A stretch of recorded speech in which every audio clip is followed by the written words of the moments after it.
You've been awake since 3 a.m., hands raw from slicing endless piles of potatoes, while the distant thud of artillery shells rattles the air around you.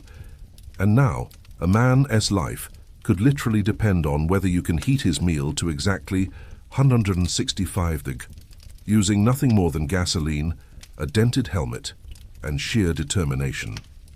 Welcome to being a field cook in World War II.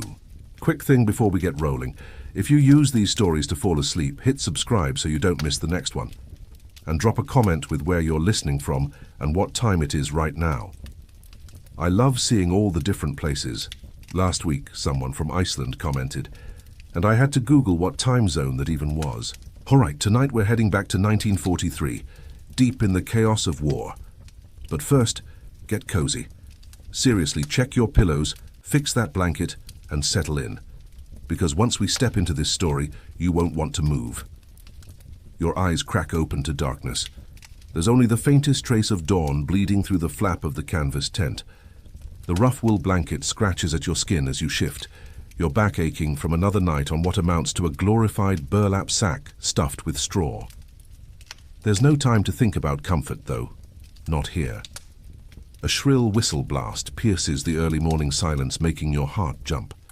4 a.m., you mutter under your breath, your voice hoarse with exhaustion. Every damn day. You'd think being a cook would earn you better hours than the infantry, maybe a few extra minutes of sleep. But no. In the field, cooks are up first and to bed last, the backbone of the entire camp's survival. Rise and shine, cookie! The mess sergeant's voice booms through the cold morning air. 200 hungry boys need breakfast in 2 hours. Move! Still half asleep. You roll off the cot and yank on your uniform. The fabric is stiff with yesterday's grease and sweat, the smell of burnt bacon and motor oil baked into the fibers. Unlike back home, where you might take a few moments to stretch or linger under warm covers, here there is no choice. The men need to eat, and that means you're on your feet before most of them even open their eyes. You step outside, boots sinking into the muddy ground. The air is cold and wet, carrying the heavy stench of smoke, diesel, and unwashed bodies. Somewhere in the distance, another shell explodes, the rumble rolling over the camp like distant thunder. You barely flinch anymore. Your focus is on the field kitchen, a battered collection of pots, fuel cans, and improvised gear, including a dented helmet you'll be using to heat stew later. It's not glamorous work. It's not heroic. But for the 200 soldiers counting on you, a hot meal might mean the difference between making it through the day or becoming just another name on a casualty list. And as you light the first fire of the morning, you realize something. Out here, food isn't just food. It's morale, survival, and a tiny taste of home in the middle of hell. You're already behind schedule. Move your ass. Private. Those potatoes won't peel themselves. The moment your boots hit the muddy ground outside, the cold slaps you in the face. It's early spring and the night chill hasn't burned off yet. Your breath forms clouds in front of you as you trudge toward the field kitchen. The Galash Canona Goulash cannon, as everyone calls it, looms in the pre-dawn gloom. It's a massive field kitchen on wheels with its tall chimney sticking up like the barrel of artillery, hence the nickname. The Germans invented it, but every army has their version. Now this mobile kitchen is your domain, your weapon in the war. As you approach, you can see the mess sergeant already has the fires going. Smoke billows from the chimney, and the smell of burning wood mixes with the damp morning air. What you wouldn't give for a cup of coffee right now. But you know the rule. Cooks eat last. Get on those potatoes, rookie, the sergeant barks, pointing to several massive burlap sacks. $200. I want them peeled and diced in 45 minutes. $200. Your shoulders slump. You grab a small paring knife the army never gives cooks proper equipment and drag the first sack over, plunging your hands into the cold dirt-covered potatoes. You get to work. You think that's bad. The sergeant laughs, noticing your expression. Back in North Africa, we had to peel potatoes with our bayonets while standing in a sandstorm. Sand got everywhere. Boys were crunching their way through breakfast for days. You're pretty sure he's exaggerating, but you don't dare say so. Instead, you focus on finding a rhythm. Grab potato, scrape, turn, scrape, slice, toss into the water bucket. Repeat. Your hands quickly grow numb from the cold water. Hey, you know why they made me a cook. asks a skinny private working beside you. Without waiting for an answer, he continues, I told him I worked at my uncle's restaurant back home. Total lie. I just didn't want to be in the infantry. Now I'm wondering if maybe getting shot at would be better than this. You snorted. At least we get to sleep indoors most nights. Yeah, but we still die, he says, suddenly serious. Remember Thompson? His field kitchen took a direct hit last month. They found his ladle before they found his body. A shiver runs down your spine that has nothing to do with the morning chill. Despite being technically non-combat personnel, field cooks aren't exactly safe. The massive smoking kitchens make perfect targets. The enemy knows that destroying food hurts morale faster than anything. Less talking, more peeling, the sergeant shouts. By the time you finish the potatoes, your fingers are cut in a dozen places, stinging from potato juice and bleeding into the water, but there's no time to bandage them. Next come the onions, 50 LOB of them. Your eyes burn and water as you chop. The knife now slippery with a mixture of onion juice and your own blood. Welcome to war, kid, mutters an older cook as he passes by. The only difference between us and the infantry is they know who's trying to kill them. The sun is barely up when the sergeant orders you to start the porridge. Massive cauldrons hang over wood fires, and you pour in oats, water, salt, and a small amount of precious sugar. The heat from the fires is welcome against the morning chill, but it's also oppressive. Sweat begins to soak through your uniform, mixing with the grease and food stains already there. Stir constantly, the sergeant instructs. If it burns, you'll be eating it alone for a week. The wooden paddle you use to stir is 6 ft long and weighs about 10 lb. After 15 minutes, your shoulders burn with the effort. The porridge bubbles and thickens, occasionally splashing up to scald your hands and arms. You've learned to ignore minor burns. They're just part of the job. Oh, says another cook, suddenly peering into one of the supply crates. The bacon's gone off. The sergeant rushes over, his face darkening as he inspects the meat in the dim light of early morning. You can see the greenish tint and smell the rot. Maggots writhe in the fatty parts. How bad is it? He asks. About half is still okay. The rest the cook makes a gagging sound. Salvage what you can, the sergeant orders. Cut off the bad parts. The men need protein. Your stomach turns at the thought. But you know he's right. In the field, you waste nothing. Food supplies are too precious, too hard to come by. So you watch as 2 cooks carefully trim away the rotted portions of bacon, saving every edible scrap. What do we do about the smell? One of them asks. Extra pepper, the sergeant answers without hesitation, and don't tell anyone. This is the reality of being a field cook in wartime. You make do. You improvise. You feed men with whatever you have available, because a hungry soldier is an ineffective soldier. By 5:30 a.m., preparations are in full swing. The smell of cooking food begins to permeate the camp. In the distance, you can hear the stirring of men in their tents, the sound of boots on ground, the occasional cough or laugh. They're like animals, says the skinny private, nodding toward the sounds. They can smell food from a mile away. That's because they're starving half the time, you reply. You try marching 20 minutes a day on Rations. K rations. The portable individual meal packages given to soldiers in the field are notoriously awful. They're meant for emergency use, but the realities of war mean many men subsist on them for days or even weeks. A hot meal from a field kitchen is more than sustenance. It's a luxury, a reminder of home, a morale booster. The bacon situation is under control. But now there's another problem. The coffee grinder has jammed again.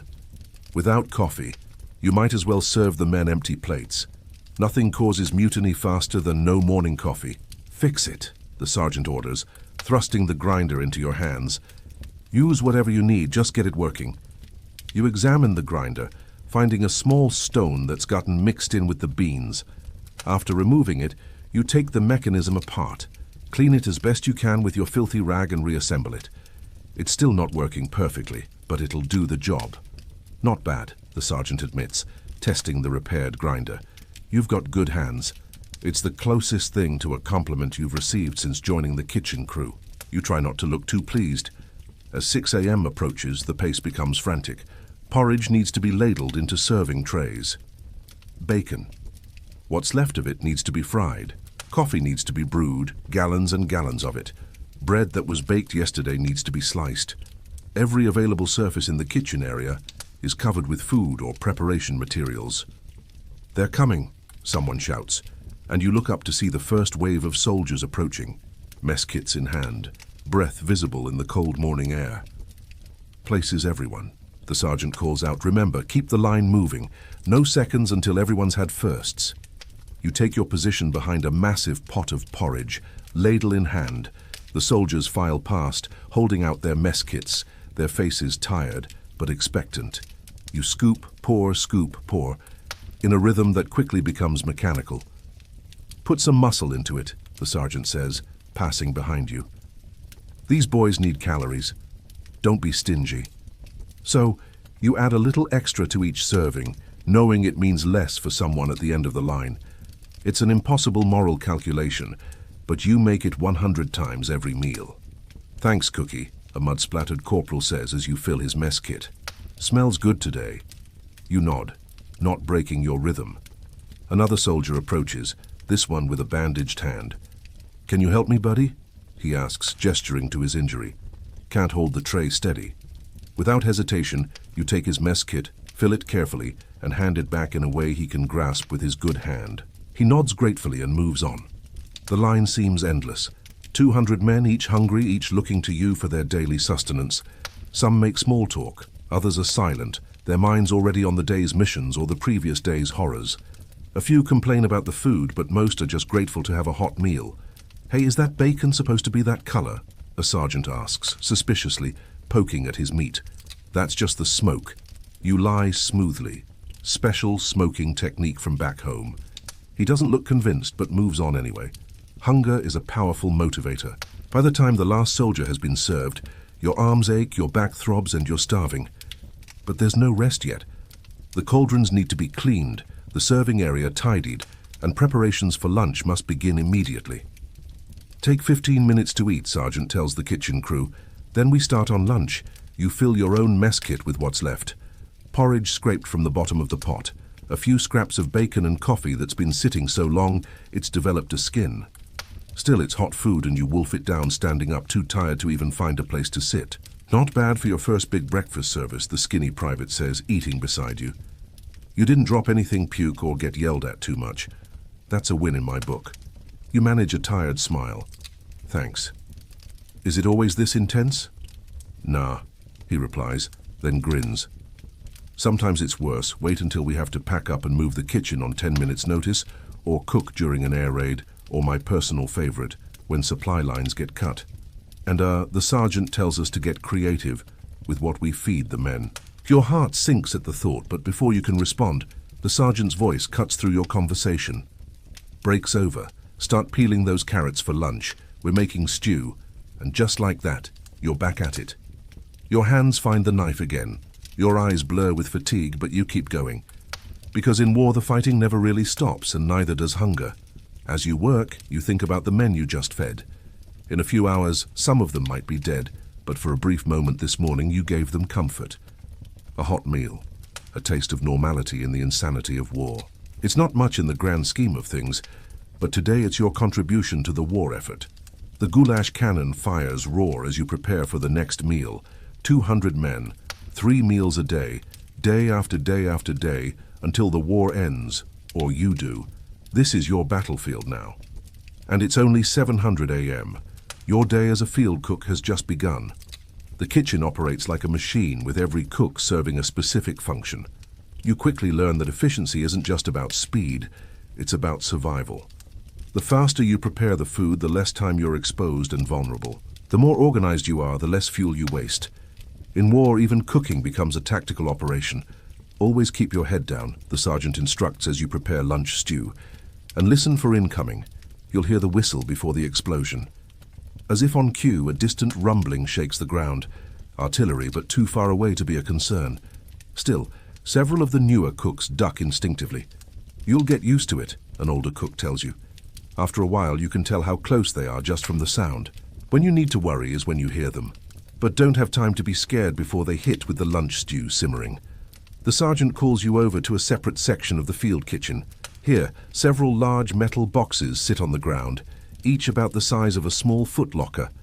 "These," he says, patting one of the boxes, are your new best friends, Mermite containers. We use them to transport hot food to positions too dangerous or remote for the men to come to us. He opens one to show you the design. Inside are several compartments separated by insulated walls. You can put hot stew in one section, bread in another, dessert in the third. Keeps everything at temperature for hours. When the fighting is too heavy for the men to break for meals, we send these out instead.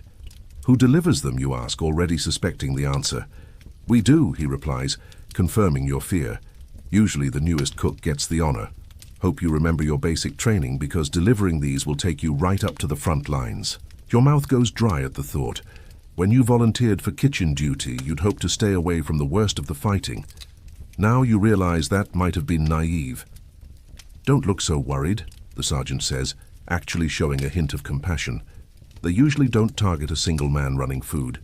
Usually that afternoon you get your first taste of Mermite duty. The stew is ladled into the containers.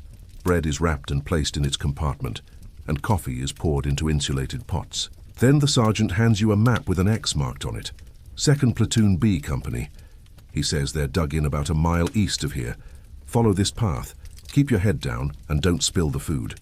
Those boys haven't had a hot meal in 3 days. The containers are heavier than they look, especially when filled with food. You struggle to lift 2 of them, 1 in each hand. Take this too, says the skinny private, handing you a rifle. Just in case. In case of what, you ask, not sure how you'll carry it along with the food. In case you want to shoot yourself rather than come back for another shift in this kitchen, he jokes, but then turns serious. Strap it to your back. You probably won't need it, but you don't want to be caught without it. With the marettes weighing down your arms and the rifle awkward on your back, you set off. The well-worn path leads through a wooded area, offering some cover. As you walk, the sounds of the camp fade behind you, replaced by an eerie quiet, occasionally broken by distant gunfire. Your heart races. With each step, every shadow could be an enemy soldier. Every sound could be a sniper taking aim. The weight of the containers makes your progress slow, and your arms begin to tremble with the effort. After what feels like hours, but is probably only 20 minutes, you hear voices ahead. American voices. Relief washes over you as you approach a series of foxholes and makeshift barriers where soldiers are positioned. Food's here, someone calls out when they spot you, and suddenly you're surrounded by grateful men. About damn time, says a lieutenant, but there's no real anger in his voice. What have you got for us, Cookie? Beef stew, you reply, setting down the containers with shaking arms. And bread. Coffee, too. Real beef? Asks a private skeptically. You think about the tough, stringy meat you helped prepare that morning, officially labeled as beef, but of highly questionable origin. Army beef, you answer diplomatically. They laugh, understanding perfectly what that means. As they open the containers, and the smell of hot food wafts out, you see the change in their faces. Exhaustion gives way to pleasure, if only momentarily.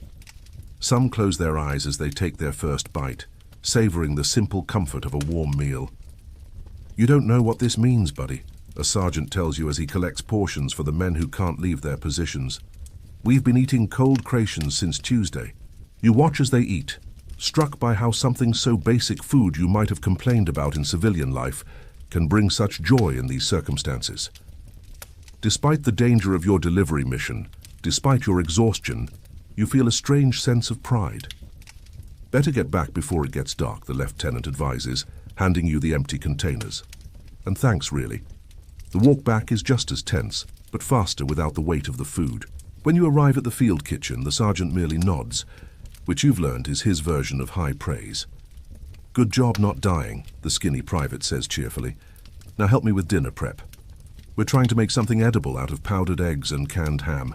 And so your day continues. Prep, cook, serve, clean, repeat. By evening, you've been on your feet for over 14 hours. Every muscle aches. Your hands are a mess of cuts, burns, and blisters. Your uniform is stiff with sweat and food residue. Dinner service is similar to breakfast, though the men are even more tired now, their faces grimmer with the day's experiences. You serve mechanically, too exhausted to even register their faces anymore. After the last man is fed, after the last pot is cleaned, the sergeant finally releases you for the night, It's past 900 p.m. Get some sleep, he says. We start again at 400. You drag yourself back to your tent, barely able to keep your eyes open. Your cot, which seems so uncomfortable this morning, now looks like the most inviting bed in the world. You don't even bother to remove your boots, just collapse onto the rough blanket. As you drift off to sleep, images from the day flash through your mind. The mountains of potatoes, the rotting bacon, the grateful faces of the men at the front line. In your last moments of consciousness, a strange thought occurs to you. Perhaps being a field cook isn't so different from being a combat soldier after all. Your weapons might be ladles instead of rifles. Your battles fought against time and scarcity rather than enemy soldiers. But the stakes feel just as high. A man's survival might not depend on how well you can shoot, but it absolutely depends on whether you can feed him. Tomorrow will bring another day of the same challenges, another day of improvising, of making do, of turning meager supplies into meals that keep an army going, another day of burns and cuts and back-breaking labor, another day of wondering if this is the time your kitchen will be targeted. But as you finally succumb to sleep, there's a small, surprising sense of purpose settling in your chest. In a world torn apart by violence, you're creating something instead of destroying, feeding instead of killing. It's not the glory you might have imagined when the war began, but it's something real, something necessary. Your last thought before sleep claims you completely. Maybe this is exactly where you're meant to be. Unlike your cozy bed right now, where you're safe and warm, where no sergeant will wake you at 4 a.m. to peel potatoes, where no one's life depends on your cooking skills. As you sink deeper into your own comfortable pillows, imagine how precious sleep must have been to those field cooks, knowing another punishing day awaited them just a few hours away. The sergeant's boot connects with your cot at exactly 0400. Right on schedule. Rise and shine, cupcake, we've got a special visitor today. You pry your eyes open, body still aching from yesterday. The tent is pitch black, the only light coming from the sergeant's flashlight as he moves on to wake the next victim. Who's coming? You mumble, already pulling on your boots. Colonel Bryant, Division Quartermaster. The skinny private from yesterday, whose name you've learned is Miller, whispers from the darkness. Big shot from HQ. Sergeant's been losing his mind about it since midnight when the message came through. No wonder the sergeant seems even more on edge than usual. Outside, the pre-dawn air bites at your face. April in Europe means the nights are still freezing, though the days sometimes hint at warmth. The field kitchen is already alive with activity, fires roaring in the goulash canona. Listen up. The sergeant gathers the kitchen crew. His face looks haggarded in the firelight, like he hasn't slept at all. The quartermaster is inspecting our operation today. That means everything needs to be perfect. And I mean actually perfect, not army perfect. He paces as he speaks, his anxiety infecting the group. He's bringing our new ration allocation. Word is supplies are getting tighter. The push into Germany is stretching the supply lines thin, and the brass are cutting rations across the board. A collective groan rises from the crew. Cut the belly aching, the sergeant snaps. We've got work to do. Today's menu is supposed to be powdered eggs, bacon and toast for breakfast, beef stew and biscuits for lunch, meatloaf and potatoes for dinner. With what supplies? Asks an older cook named Jenkins. We're already scraping bottom on everything but potatoes. That's why the quartermaster is coming. Genius. The sergeant rubs his temples, but he's not showing up till 0900. So, we've got 5 hours to make this place inspection ready, and somehow serve breakfast with what we've got. He turns to you suddenly. You take inventory. I want to know exactly what we have to work with. You head to the supply tent, flashlight in hand. The canvas structure holds what remains of your food stores, and it's not encouraging. Half-empty sacks of flour, a small amount of powdered eggs, coffee, thank God, some tins of mysterious meat products, dehydrated vegetables, a few precious onions, lard, salt, pepper, a dwindling supply of sugar. You write everything down meticulously, painfully aware that it's not enough to make what's on the menu. Not even close. When you return with the inventory list, the sergeant studies it with a deepening frown. Okay, he says finally, here's what we're going to do. Stretch the powdered eggs with extra water and a bit of flour to bulk them up. We'll fry up what's left of the bacon, but cut it smaller, thin strips. More pieces, less actual bacon per man. The toast. We've got bread from yesterday. Slice it thin. Toast it hard. It'll be like eating cardboard, Miller comments. You got a better idea. The sergeant challenges. When Miller falls silent, he continues, I didn't think so. Now get moving. Breakfast at 600 sharp. The kitchen crew springs into action. You're assigned to the eggs, which turns out to be an education in creative cooking. The powdered eggs, when mixed just with water, make a pale, runny approximation of scrambled eggs. But by adding flour, a tiny bit of powdered milk, and beating the mixture vigorously, it takes on a more substantial texture. Add a pinch of this, Jenkins says, handing you a small packet of yellow powder. What is it, you ask, suspicious. Turmeric makes the eggs look more like eggs instead of library paste, he winks. Been carrying my own little stash since North Africa, the things you learn in desperate times. You sprinkle in the turmeric, amazed as the pale mixture takes on a more appetizing golden hue. Where'd you learn this trick? My grandmother, Jenkins says, already moving on to his next task. She lived through the Depression, said hunger makes you creative. As you cook the egg mixture in massive pans over the fires, you watch the other preparations. Miller is slicing bacon with surgical precision, creating pieces. So thin they're almost transparent. Two other cooks are working on the toast, cutting yesterday's loaves into slices barely thicker than paper, then browning them over the fire. They're burning the toast on purpose, Miller tells you when he notices your puzzled expression. Charred toast tastes better than stale bread, plus the black hides the spots of mold. Your stomach turns at this information, but you keep cooking. In war, food safety becomes flexible. By some miracle, breakfast is ready on time. The men file through, receiving their meager portions with varying degrees of grace. Some grumble about the small servings. Others are just grateful for hot food. You notice the sergeant giving slightly larger portions to the men who look the most exhausted. The ones with thousandly stares and hands that tremble slightly as they hold out their mess kits. After breakfast, the real work begins. The sergeant has you scrubbing every surface of the field kitchen until it gleams, or at least until it looks less like a grease pit and more like a place where food might be safely prepared. The quartermaster isn't just inspecting, Jenkins explains, as you work side by side, scraping burnt egg from a massive pan. He's deciding if we get priority on the supply chain or if we get the leftovers after the other units are served. That can happen, you ask. Politics, kid. Even in war, especially in war, every unit wants the best for their men. Quartermaster's job is to decide who gets what. If he likes what he sees here, we get better supplies. If not, he makes a slashing motion across his throat. The hours crawl by. By 08:45, the field kitchen is as clean as it's ever going to get. The sergeant inspects every corner, barking orders for last-minute adjustments. At precisely 0900, a jeep roars into camp. Colonel Bryant is a small man with a permanent scowl and clipboard that seems attached to his hand. He barely acknowledges the sergeant's salute before launching into his inspection. "Show me your stores," he demands.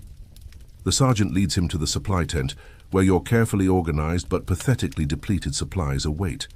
You and the rest of the crew hover anxiously nearby. This is it. The colonel's eyebrows rise. "How have you been feeding your unit?" "Creatively, sir," the sergeant responds, standing at attention. "Show me your waste logs." The sergeant produces a ledger where he records everything that's discarded. In theory, it should be a record of spoiled food or inedible scraps. In practice, it's almost blank, because you literally can't afford to throw anything away. The colonel flips through it, his frown deepening. "According to this, you've had almost no waste for 3 weeks. That's impossible unless we're using everything, sir." The sergeant interrupts, "Which we are." For a moment, the colonel is silent. "Then show me how." What follows is a bizarre cooking demonstration. The sergeant takes the colonel through your improvised techniques. How you extend meat by adding breadcrumbs and flour. How you use every part of every vegetable. How you repurpose stale bread into croutons or breadcrumbs or toast. How you transform leftovers into new dishes rather than discarding them. And this, the colonel points to a bucket of what looks like dirty water with vegetable scraps floating in it. "Stock, sir," the sergeant explains. "We save all vegetable trimmings, bones, meat scraps, simmer them to extract flavor. Nothing gets thrown away. The colonel makes notes on his clipboard, his expression unreadable. Then he moves on to inspect the galash cannoni and the rest of your equipment. Your fuel usage is well below average for a unit this size, he notes, reviewing more records. Explanation. We, the sergeant hesitates. We supplement with whatever we can find, sir, meaning wood from the surrounding area, sometimes coal if we can get it. We only use the issued petroleum when absolutely necessary. More notes on the clipboard. The colonel's face gives nothing away. Finally, after nearly 2 hours of inspection, the colonel addresses the entire kitchen crew. I've visited 12 field kitchens this week, he says, his voice crisp. Most are struggling with the supply situation. Most are sending requests for double or triple what they actually need, hoping to get enough. Most are wasting 15–20% of what they receive. He pauses, looking each of you in the eye. This operation is different. Your efficiency metrics are exceptional. Your waste is minimal. Your improvisation is, he seems to search for the right word, commendable. The sergeant stands a little straighter. I'm authorizing a special supply drop for your unit, the colonel continues. Not because you need more than others, but because you've proven you'll make the most of it. Relief washes over the crew. The colonel hands the sergeant a packet of papers. These are your new ration cards and allocation. There's also something else in their training materials, new techniques for preservation and preparation that we've been developing. I want you to implement them and report back on their effectiveness. Yes, sir, the sergeant says, accepting the packet like it's made of gold. For one more thing, the colonel adds, I'm assigning your unit to train other kitchen crews in your methods. Sergeant, select 2 of your men to create a demonstration program. Starting next week, you'll receive visitors from other units. With that, he returns to his jeep and is gone in a cloud of dust, leaving behind a stunned kitchen crew. Holy Miller breathes once the colonel is out of earshot. Did we just get promoted? More like additional duties, Jenkins mutters, but he's smiling. The sergeant is already tearing into the packet, reviewing the new allocation. His eyebrows rise higher with each page. We're getting double butter rations, he announces, and canned meat. Real canned meat, not that mystery stuff. Extra coffee, too. A cheer goes up from the crew, quickly hushed by the sergeant. Don't get too excited. We've still got lunch to prepare, and now we've got these new techniques to learn. He pulls out a smaller booklet from the packet. Apparently the food scientists back home have been busy. He hands the booklet to you.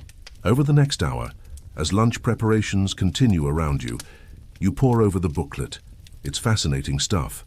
Scientific approaches to food preservation, nutritional calculations, methods for extending shelf life, techniques for maximizing flavor with minimal ingredients.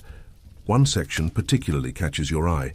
Emergency substitutions. It lists dozens of creative replacements for standard ingredients. Coffee made from acorns, flour extended with ground tree bark, meat substitutes made from mushrooms. It's survival cooking taken to an extreme. Anything useful in there? The sergeant asks, pausing beside you. You look up. It's amazing, Sarge. Some of this stuff is like cooking magic, but some of it's basically starvation cooking. Like there's a section on how to make bread with sawdust when flour runs out. It works, but it's barely food. The sergeant's face darkens. That's why the colonel was so interested in our methods. Things must be getting worse with the supply chain than they're telling us. He takes the booklet, flips through it quickly, then hands it back. Keep this close. I have a feeling we're going to need it. The afternoon passes in a blur of activity. Lunch is served a stew made more flavorful by the stock you've been saving, stretched with extra potatoes, but still satisfying. Then it's immediately on to dinner prep and implementing some of the new techniques from the booklet.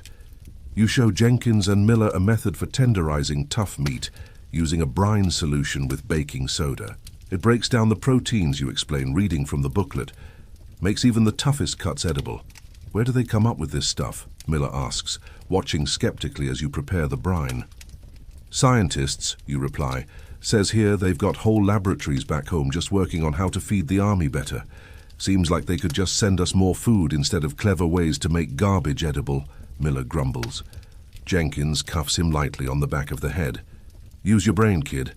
If they could send more food, they would. This is about making do with what we've got. As evening approaches, you're implementing another new technique: bread fortification.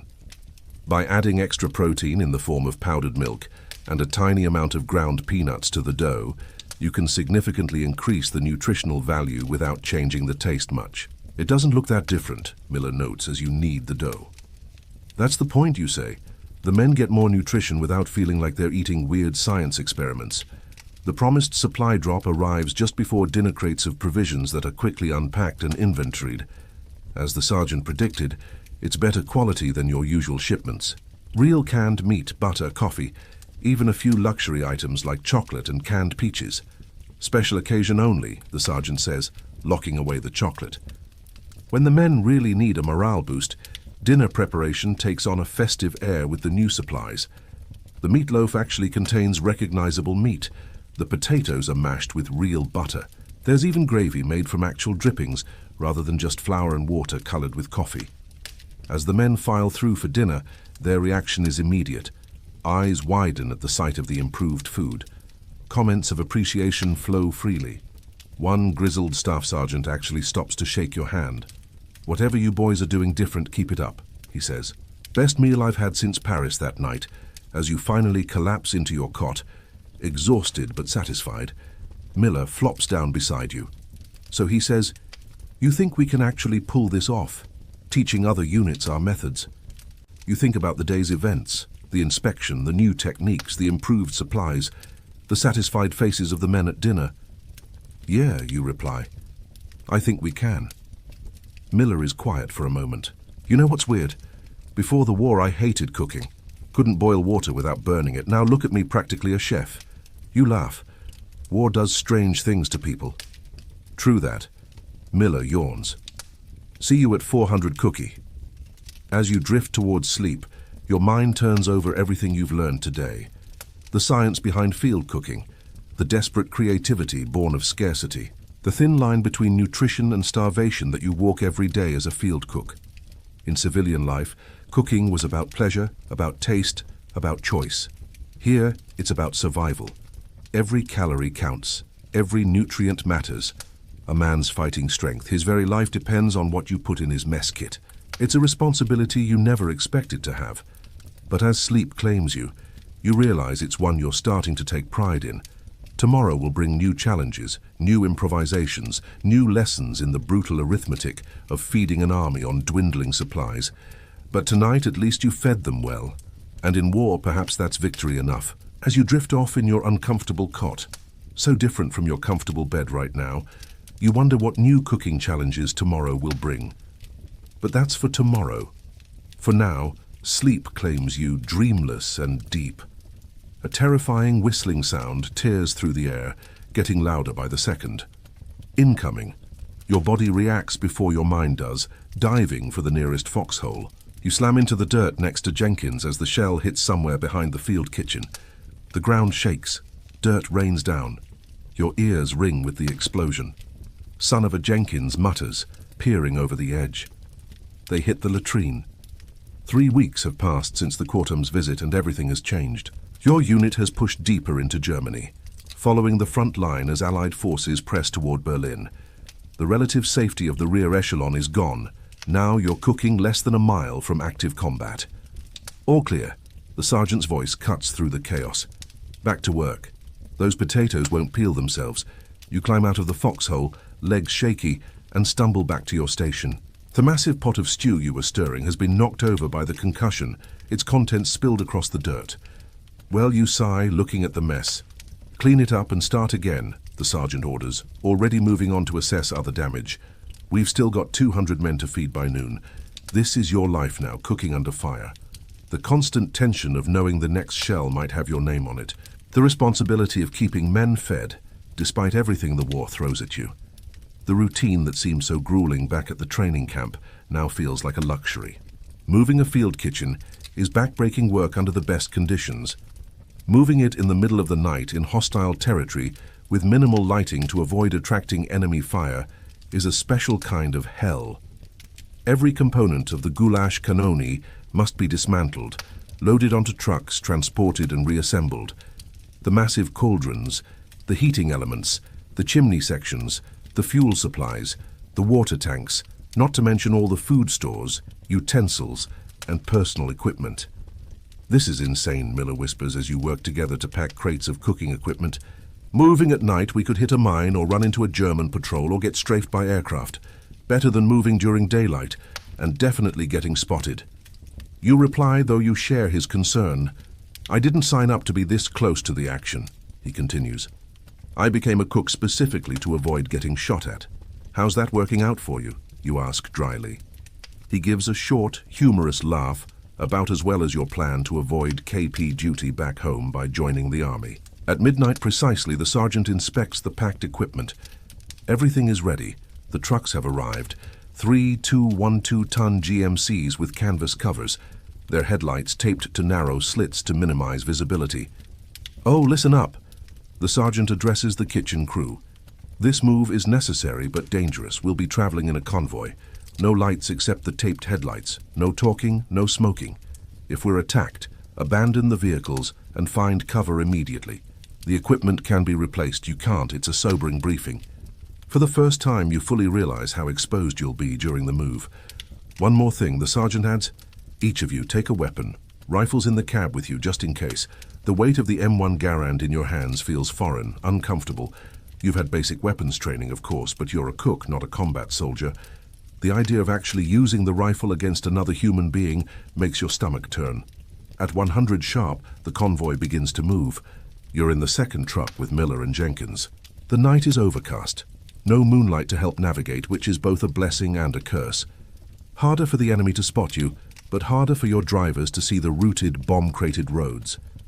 The truck lurches forward, bouncing violently over the uneven terrain. The canvas sides flap in the wind. Every few minutes, the sound of distant artillery punctuates the night. Flashes on the horizon briefly illuminate the landscape in stark, unnatural light. Like driving through hell, Jenkins mutters beside you, breaking the no-talking rule. Nobody corrects him. The journey is only supposed to take an hour, but it stretches to nearly 3. As your convoy navigates around destroyed bridges, roadblocks, and areas of active fighting. Every minute is tense, your body rigid with fear, the rifle clutched in your sweaty hands. Finally, the truck stops. You've arrived at the new location in a small clearing near a bombed-out village. The front lines are less than half a mile away. You can hear small arms fire in the distance. "Out and unload," the sergeant orders. "We need to be set up before first light." Exhausted from the journey and lack of sleep, you still have to unpack and reassemble the entire field kitchen. It's grueling work in the pre-dawn darkness, made more challenging by the need to stay quiet and avoid using lights that might attract enemy attention.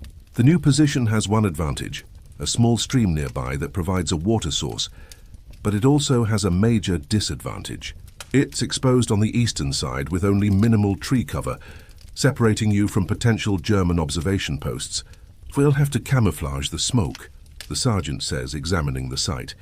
"Jenkins, rig up a dispersal system for the chimney. I don't want a column of smoke pointing the krauts right to us." Jenkins nods. He's done this before, creating a system of baffles and covers that spreads the smoke from the cooking fires horizontally rather than letting it rise in a visible column. Dawn breaks as you finish setting up. Everyone is dead on their feet, having been awake for over 24 hours straight. But there's no rest yet. Breakfast still needs to be prepared. "Simple meal this morning," the sergeant announces. "Oatmeal, coffee, hardtack, that's it. We don't have time for anything fancy." You're assigned to the coffee, perhaps the most important element of breakfast for men who've been fighting all night. The process is familiar enough to do on autopilot. Fill the massive pot with water from the stream.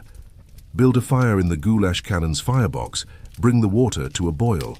Add the precious coffee grounds. Let it brew. As the water heats, you hear a new sound cutting through the morning air. The distinctive crack of a sniper rifle, followed by the ping of a bullet hitting metal nearby. "Down!" The sergeant roars. Everyone drops to the ground. Another shot rings out, this one striking one of the coffee pots, sending a spray of hot water into the air. They can see us. Jenkins hisses. "Told you this position was too exposed." The sergeant crawls toward the nearest truck, keeping his body low. He returns moments later with a field radio. "Support coming," he says tersely. "Counter-sniper team, but we need to get the camouflage netting up now. For the next 20 minutes, you work in a terrifying game of cat and mouse. Staying low, moving in short bursts, you help string camouflage netting over the field kitchen. Every few minutes, the sniper takes another shot, keeping you pinned down, but thankfully not hitting anyone. Finally, a squad from your unit arrives, including 2 snipers with scoped rifles. They immediately take positions at the edge of the clearing, scanning the tree line to the east. "Keep cooking," the squad leader tells you. "We'll handle the crowd." It's surreal preparing breakfast, while a sniper duel unfolds less than 100 yards away. The sharp crack of rifles punctuates the morning as you stir the oatmeal and salvage what's left of the coffee. Your hands shake, but you keep working. The men will be arriving for food soon, hungry after a night of combat. A final shot rings out, followed by a cheer from your unit's snipers. "Got him." The squad leader reports to your sergeant. "You should be clear now, but keep that netting up just in case." Breakfast is served under the camouflage netting, creating a strange dappled light across the serving area. The men arrive in small groups, dirty and exhausted from overnight operations. Many have the hollow-eyed look of soldiers who've been in constant combat too long. "Sorry about the simple breakfast," you say to one particularly gaunt-looking private as you ladle oatmeal into his mess kit. "We had to move during the night." "Are you kidding?" he replies. "Hot food is hot food. We've been eating cold Rations for days." By mid-AM morning, the situation has stabilized somewhat. The immediate threat is gone, but the new reality of your position remains. You're now a forward field kitchen directly supporting frontline operations. The danger is constant. "Get some sleep," the sergeant tells the crew after breakfast is cleaned up. 2-hour shifts. "I need everyone fresh for lunch prep." You find a spot under one of the trucks, curl up on your bedroll and fall into an exhausted sleep almost instantly. It feels like only minutes have passed when Miller shakes you awake. "Your shift," he says. "Sergeant wants you on bread duty for lunch." Bread is tricky in field conditions. The portable ovens attached to the goulash canona are temperamental at best, especially with the inconsistent fuel you're forced to use. But bread is also vital filling, transportable, and a comfort food that reminds men of home. You mix the dough quickly, using the fortification techniques from the special manual. Extra protein from powdered milk, a little vegetable oil for fat, just enough sugar to feed the yeast. You've become expert at knowing the exact consistency by feeler skill no recipe can teach. While the dough rises, you help prepare the main course pasta dish with what the supply officer optimistically labeled meat sauce. The actual meat content is questionable, but with enough tomato paste, herbs, and careful seasoning, it becomes something appealingly food-like. The sound of vehicles approaching interrupts your work. Not the familiar rumble of American trucks, but something different. Everyone freezes. "Tigers," Jenkins says, his voice tight. "German tanks." The sergeant is already moving. "Get to the foxholes now." You abandon the food and run for the nearest foxhole, diving in head first as the first shell whistles overhead. It explodes somewhere behind you, the concussion slamming into your back like a giant fist. More shells follow. The Germans can't see you directly thanks to the camouflage, but they're bracketing the area where they suspect you might be walking artillery fire across the clearing in a deadly pattern. In the foxhole with you are Miller and a young cook's assistant named Parker, barely 18. Parker's face is white with terror, his body trembling uncontrollably. "First time under fire?" you ask him, trying to sound calmer than you feel. He nods, unable to speak. "Just keep your head down," you say, "it'll pass." But the barrage continues, intensifies. Dirt and debris rain down on your foxhole. The sound is overwhelming. Not just the explosions, but the ripping, tearing sound of trees being shredded by shrapnel. "They're going to hit the kitchen," Miller says grimly. "All that work for nothing." As if summoned by his words, a massive explosion erupts from the direction of the goulash cannon. You risk a peek over the edge of the foxhole and your heart sinks. Direct hit. One of the trucks is burning and parts of the field kitchen are scattered across the clearing. The barrage continues for what feels like hours, but is probably only 20 minutes. When it finally stops, the silence is almost as shocking as the noise was. "Stay down," Miller warns as Parker makes to stand up. They always wait to see if anyone moves. Then they start again. Sure enough, after a tense minute of silence, another shell screams in, exploding near where the sergeant's foxhole is located. Then nothing. Testing, Miller explains, seeing if they got us all. Another 5 minutes pass before the sergeant's voice rings out. Sound off by foxhole 1. 2 here comes a reply from somewhere to your right. 3 here, Miller shouts. And so it goes. Each foxhole reporting in. Miraculously, no one is dead, though several cooks have minor injuries from flying debris. When it's finally safe to emerge, the devastation is clear. 1 truck is completely destroyed. The goulash cannon is damaged, but intact. The sturdy field kitchen having survived worse in its long service. Food and supplies are scattered everywhere, much of it unsalvageable. Assess and report, the sergeant orders, his own face stir with dirt and blood from a cut on his forehead. I need to know what we can still use. The bread dough you were working on is covered in dirt and debris. The pasta is ruined. Most of the prepared food is contaminated by soil, shrapnel, or chemicals from the explosives. We've got canned goods that survived, Jenkins reports. Some of the flour and sugar in sealed containers. Coffee is okay. Water tank is intact, but we need to test for contamination. The sergeant processes this information, his expression grim. We've still got men to feed, he says finally. We'll have to improvise again. Over the next few hours, you witness the incredible resilience of the field kitchen crew. The damaged equipment is repaired using parts salvaged from the destroyed truck. Clean water is hauled from the stream. New bread is mixed. Canned meat and vegetables are combined into a simple but nutritious stew. By some miracle, lunch is ready only an hour later than scheduled. It's not what was planned, but it's hot, and fills the belly, a minor victory snatched from disaster. As you serve the makeshift meal, you notice the men seem especially grateful today. Word of the artillery strike has spread. They know what the kitchen crew endured to feed them. Heard you guys took a direct hit, a lieutenant says, as you fill his mess kit. Thanks for still getting chow ready. It means a lot to the men. You nod, too exhausted for words. The adrenaline that kept you going through the barrage and aftermath has drained away, leaving a bone-deep weariness. After lunch, as you're cleaning up, Parker approaches you. I froze up, he says, shame evident in his voice. During the shelling, I couldn't even talk. Everyone freezes their first time, you reply. What matters is you stayed in the foxhole like you were supposed to, and you're here now helping. How do you get used to it, he asks. You think about this, you don't. Not really, you just learn to function despite it. It's the truth. 3 weeks at the front hasn't made the fear go away. It's just taught you to work through it. To keep cooking even as shells fall around you. To focus on the mission, feeding the men no matter what. That night, as you finally collapse onto your bedroll, you find yourself thinking about how much has changed. When you first joined the kitchen crew, your biggest concerns were mundane peeling potatoes fast enough, keeping the sergeant happy, avoiding burns from the cooking fires. Now you live in a world where sniper fire interrupts breakfast preparation and artillery can destroy hours of work in seconds, where the simple act of delivering food to the men can mean risking your life, where eating might be a soldier's last act before dying in combat. Yet something else has changed too. A bond has formed among the kitchen crew, forged in shared danger and hardship. You're no longer just cooking together. You're surviving together. Every meal served is an act of defiance against the chaos of war. As sleep begins to claim you, you hear Miller's voice from nearby. Hey, he says softly, you know what's crazy? I actually miss the days when all we had to worry about was the sergeant yelling about potato peeling. You smile in the darkness. We'll get back there, you murmur. Just got to survive this first.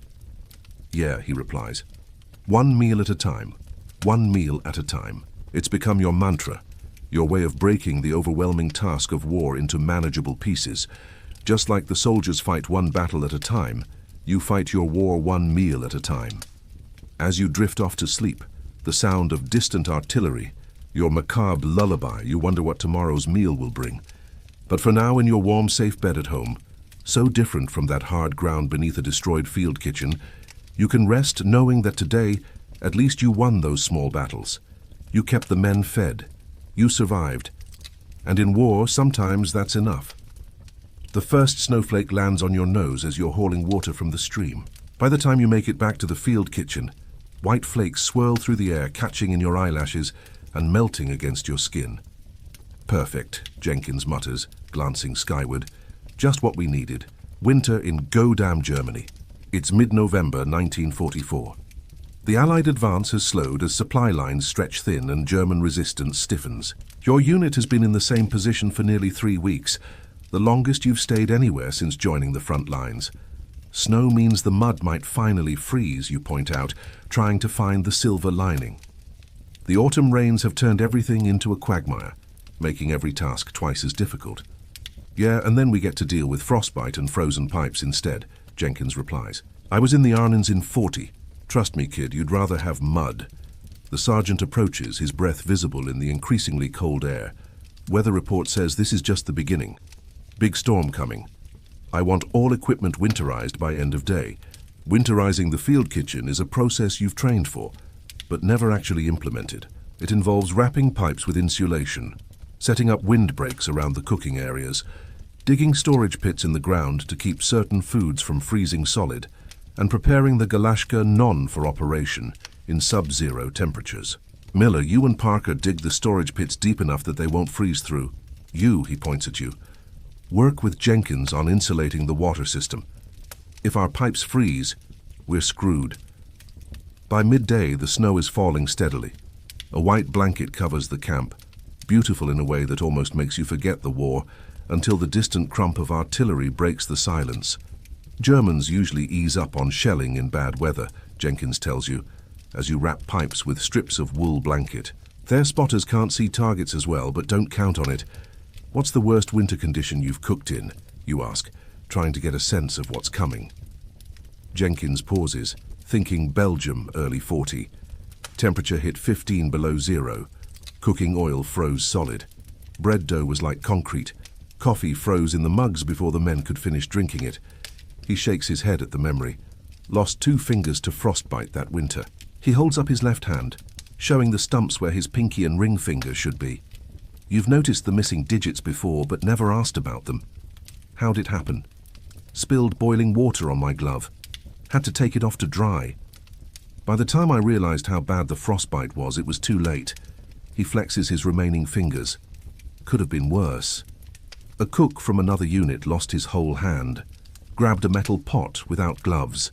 Skin stuck to it like touching a frozen pump handle. His matter-of-fact tone chills you more than the falling snow. This isn't just uncomfortable weather.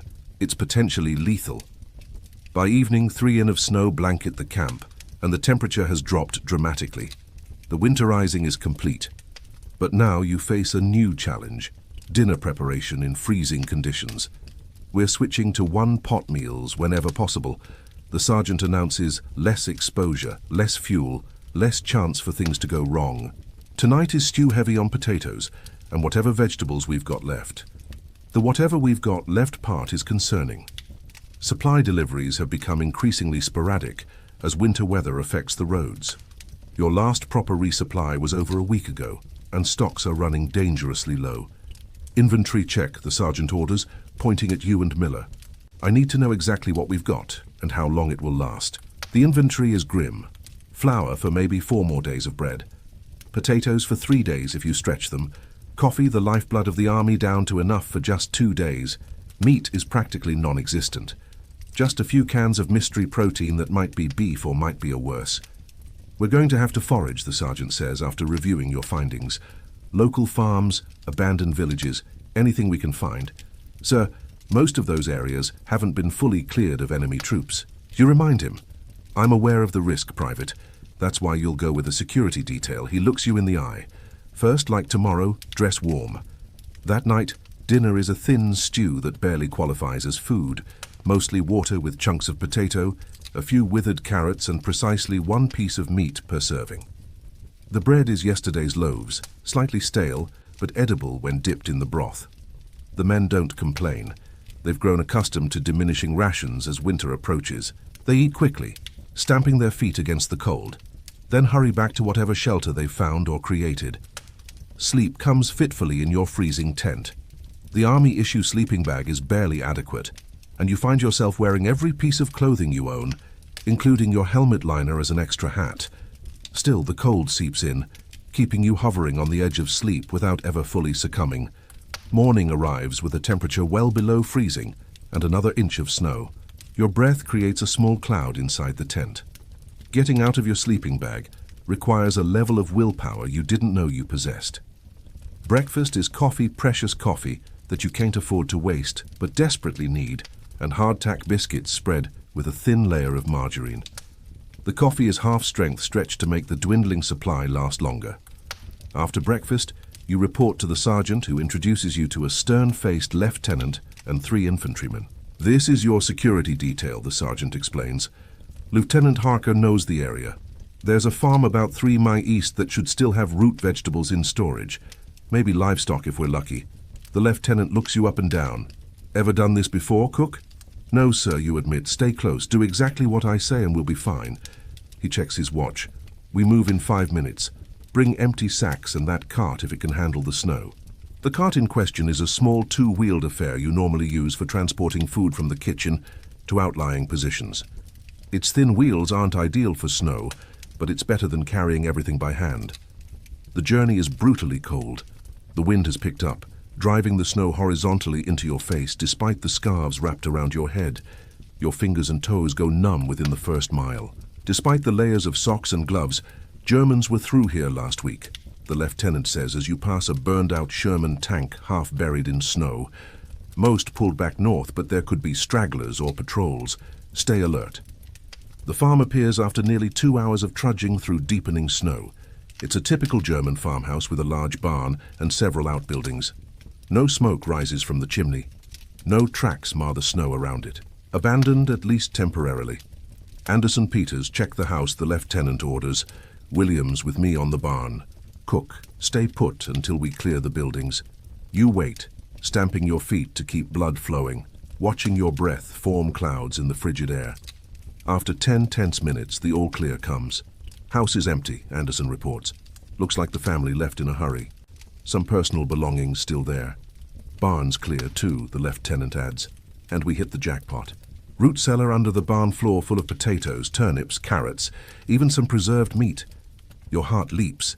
This could sustain your unit for days, maybe weeks. There's livestock too, Williams adds. 3 pigs, dozen chickens.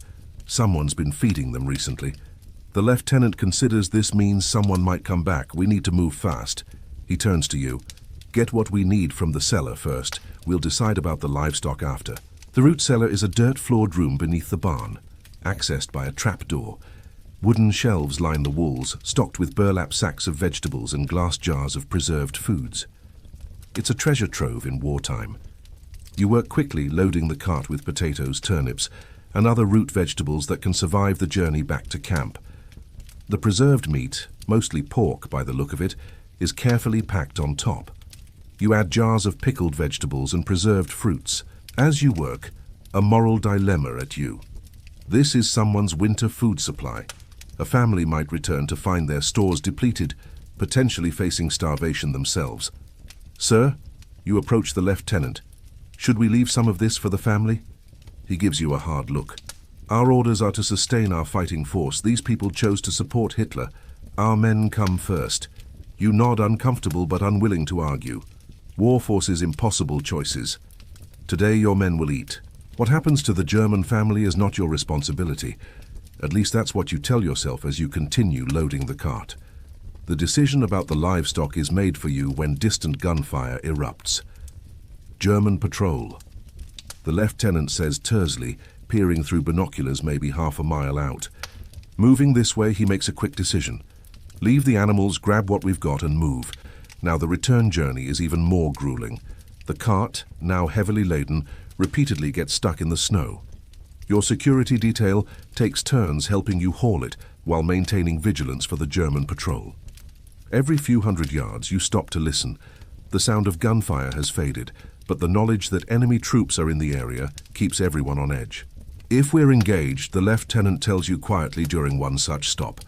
Abandon the cart and run for those trees. Don't try to be a hero. The food's important but not worth dying for. You nod, hoping it doesn't come to that. After all you've been through to get these supplies, leaving them behind would feel like a personal failure. The last mile back to camp is the hardest. Your muscles scream with fatigue. The cold has penetrated every layer of clothing. Your face is raw from the wind, but the sight of the goulash cannon's chimney in the distance gives you a second wind. We made it. You breathe as you cross into the camp perimeter. The sergeant meets you, his face lighting up at the sight of the loaded cart. Good work, he says, actually clapping you on the shoulder. This will make a big difference. That night, dinner is a hearty stew made with the foraged vegetables and preserved pork. There's enough for seconds, even thirds. The men's spirits lift noticeably with the improved meal. Where'd all this come from? Miller asks, as he helps you prepare the food. Farm to the east, you reply, abandoned. Lucky for us, he says, then gives you a knowing look. Not so lucky for whoever lived there. You say nothing, still uncomfortable with the moral compromise. But when you see the faces of the men as they receive their full rations, their evident relief and gratitude, it's easier to justify the decision. The next morning brings fresh challenges. The temperature has dropped even further, and the water pipes have frozen despite your insulation efforts. We need to thaw them without bursting them, Jenkins says, examining the solid ice visible in a section of clear tubing. And we need water for breakfast. We can melt snow, you suggest, looking at the white blanket covering everything. Do you have any idea how much snow you need to melt to get a useful amount of water? Jenkins shakes his head. It takes about 10 gall of snow to make 1 gallon of water, and it's slow. Nevertheless, with no other option, you begin the laborious process of melting snow in every available container. The heat from the cooking fires helps, but it's painfully inefficient. I've got an idea, Miller says after watching your struggle. He disappears into the supply tent and returns with a large tarp. We spread this out, pile snow on it, and angle it toward containers. The dark color will absorb sunlight and melt the snow faster. It's clever, and it works somewhat.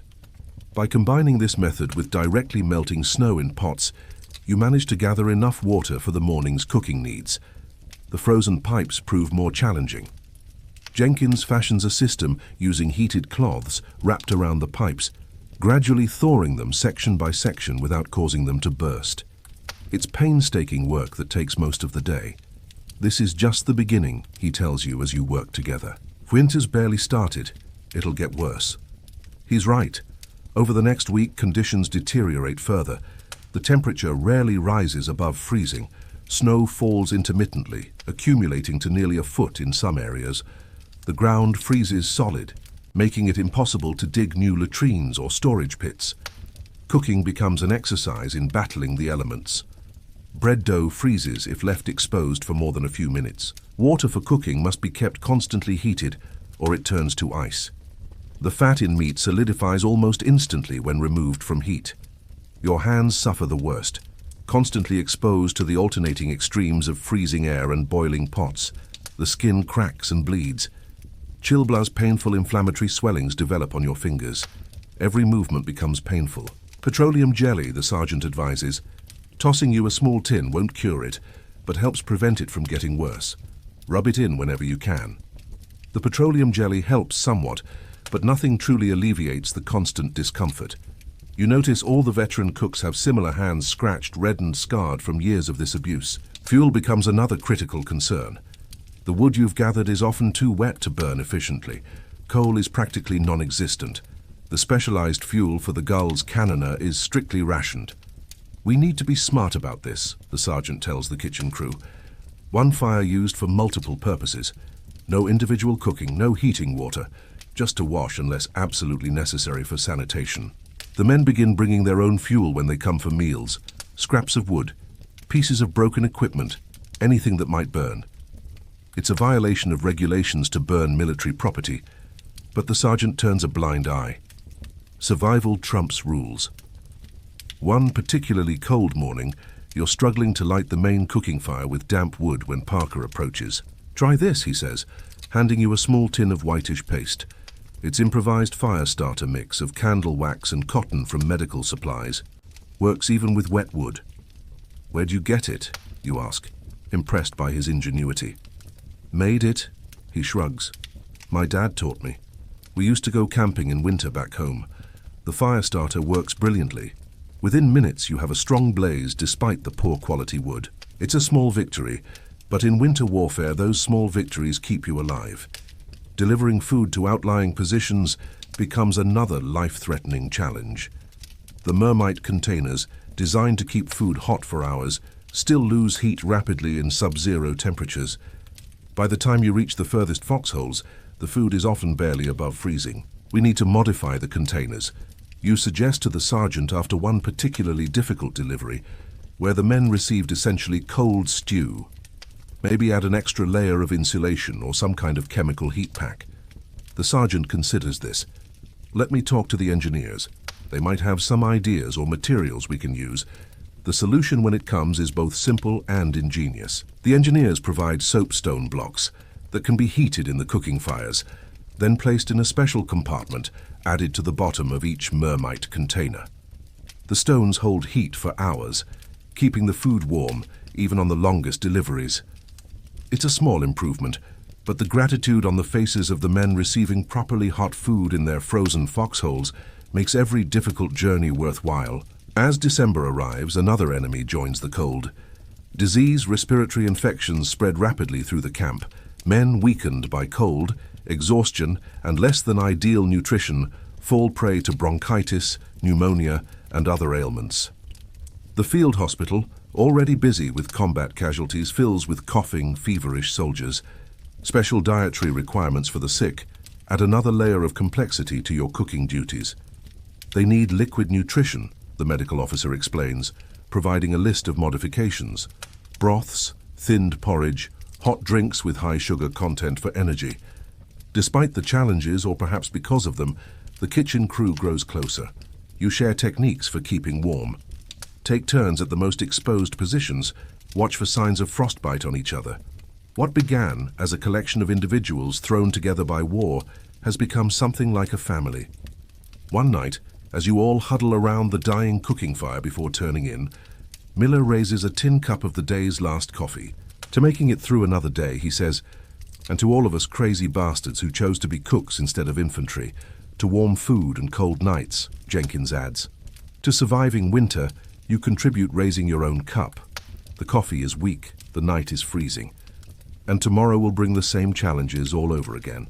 But in this moment, there's a sense of camaraderie that makes it all somewhat bearable. As you eventually crawl into your sleeping bag, adding your coat as an extra layer against the brutal cold, you think about how different your perception of winter has become. Before the war, winter meant Christmas. Snow days, the beauty of freshly fallen snow. Now it's a deadly adversary, a force to be battled daily just to survive. Yet there's a strange pride in this struggle too. Anyone can cook in a well-supplied kitchen with modern conveniences. It takes a special kind of determination, maybe a special kind of crazy to produce meals in freezing conditions with minimal supplies and equipment. Sleep comes easier tonight despite the cold. Your exhausted body surrenders to it quickly. Your last conscious thought is a comparison between your current situation and the warm, comfortable bed you once took for granted back home. So different from your bed right now. Warm and snug, safe from the elements, with no need to worry about frozen pipes or frostbite, or whether there will be enough food tomorrow. As you sink deeper into your comfortable pillows, far from the brutal winter of 1944, remember how fortunate you are to have these simple luxuries that those field cooks could only dream about. Mail call, two simple words that transform the entire camp. Men emerge from tents and foxholes like groundhogs after winter, faces lighting up with anticipation. Even the kitchen crew pauses their endless work, hearts quickening at the possibility of news from home. It's late December 1944. The winter has tightened its grip. But the worst enemy now isn't the cold or even the Germans. It's the creeping despair that comes with months of combat, separation from loved ones, and the looming reality that despite Allied advances, this war isn't ending anytime soon. The mail jeep, caked with mud and snow, pulls up near the field kitchen. The driver, a cheerful corporal with a Santa hat perched on his helmet, jumps out with several bags of letters and packages. "Got a big one for the kitchen crew," he announces, hefting a large parcel from the ladies' auxiliary in Milwaukee. The sergeant takes the package, examining the label. "Well, I'll be damned. It's addressed to the boys keeping our soldiers fed." "Someone finally remembered us," Jenkins says with a wry smile. "Only took 3 years of war." The package is opened with reverent care. Inside, homemade cookies carefully wrapped to prevent breaking. Coffee. Real coffee. Not the army issue stuff that tastes like burnt dirt. Small bottles of spices, chocolate bars, hand-knitted socks, and letters, dozens of them from school children and mothers and wives, all thanking the forgotten heroes of the war, the cooks. "Dear brave army cooks," the sergeant reads aloud from one letter, his voice gruff with suppressed emotion. "My son writes that the only thing keeping him going some days is a hot meal. Thank you for taking care of my boy when I cannot." A strange silence falls over the kitchen crew. Recognition, genuine gratitude is something none of you are accustomed to receiving. "Well," the sergeant says finally, clearing his throat, "let's put this stuff to good use. Christmas is coming. Time to start planning something special. Christmas. The word hits differently here. Thousands of miles from home in the middle of war. For most men, it will be their second or third Christmas overseas. The homesickness, always present, becomes acute during holidays. Hey, pain as real as any physical wound. What can we possibly do that's special?" Miller asks. "We barely have enough for regular meals." The sergeant looks at the care package, then at the food stores, meager, but recently supplemented by another foraging expedition to abandoned farms. "We get creative," he says, "just like always. But this time we're not just feeding bodies, we're feeding souls." Over the next few days, alongside regular meals, the kitchen crew begins secret preparations for a Christmas feast. Every member contributes ideas from their own family traditions. "My mum always made these potato pancakes," Miller explains, sketching the recipe from memory. Latkes, Jewish tradition, but everyone loved them. "We had ham," Jenkins offers, glazed with brown sugar. "And pineapple, though I don't suppose we'll find a ham out here." "My family did tamales," Parker says, corn husks filled with meat and meat, steamed. "My grandmother would start making them days before Christmas. You share your own tradition." "Apple pie. My mother would use dried apples when fresh weren't available." The sergeant listens to all these ideas, nodding thoughtfully. "We'll take elements from each. Create something new, something that represents all of us." Planning the Christmas meal becomes a welcome distraction from the grim realities of winter warfare. In stolen moments between regular duties, you experiment with recipes adapted to available ingredients. The spices from the care package prove invaluable: cinnamon, nutmeg, and cloves that can transform army rations into something resembling festive food. The sergeant arranges a special supply drop, calling in favors from contacts at division headquarters. It arrives 3 days before Christmas. A small amount of ham, real butter, canned yams, even some dried fruit. "Don't ask how I got it," he tells the Orrock kitchen crew. "Just make it count." News of the planned Christmas feast spreads through the unit. Men who had been withdrawn, battling the dangerous combination of cold fear and despair, suddenly have something to look forward to. The change in atmosphere is palpable. "One hot meal isn't going to win the war," Jenkins comments, as you work together on bread dough infused with cinnamon and the precious raisins from the care package. "No, you agree. But it might help some of these guys remember what they're fighting for." 2 days before Christmas, tragedy strikes. A German artillery barrage hits the adjacent company area. Casualties are high. The field hospital overflows with wounded. The mood which had briefly lifted with the promise of Christmas plummets. "Should we cancel the feast?" Miller asks the sergeant privately. "Doesn't seem right to celebrate with so many men down." The sergeant considers this, then shakes his head firmly. "We need it now more than ever, but we make an addition to the plan. We serve the wounded first in the field hospital. Special trays, best portions. Show them they're not forgotten." On Christmas Eve, while regular evening chow is served, the kitchen crew works through the night preparing the feast. The goulash cannon burns continuously, its heat a blessing against the freezing air. You rotate positions, working near the fire until you're sweating, then moving to outer tasks until the cold becomes unbearable, then back to the fire. The ham is carefully portioned to ensure every man gets at least a small taste. The canned yams are mashed with butter and the last of the sugar, then topped with crumbled cookies from the care package to simulate the candied sweet potatoes of home. Miller's potato pancakes take shape, though without enough oil to properly fry them. They're more like seasoned potato patties. Still, the familiar scent brings a smile to his face. For dessert, you create a bread pudding using the cinnamon raisin bread, powdered milk, saved egg powder, and melted chocolate from the care package. It's not apple pie, but the warm, sweet aroma evokes the same feeling of home and comfort. By dawn on Christmas morning, exhausted but satisfied, the kitchen crew has performed something like a miracle.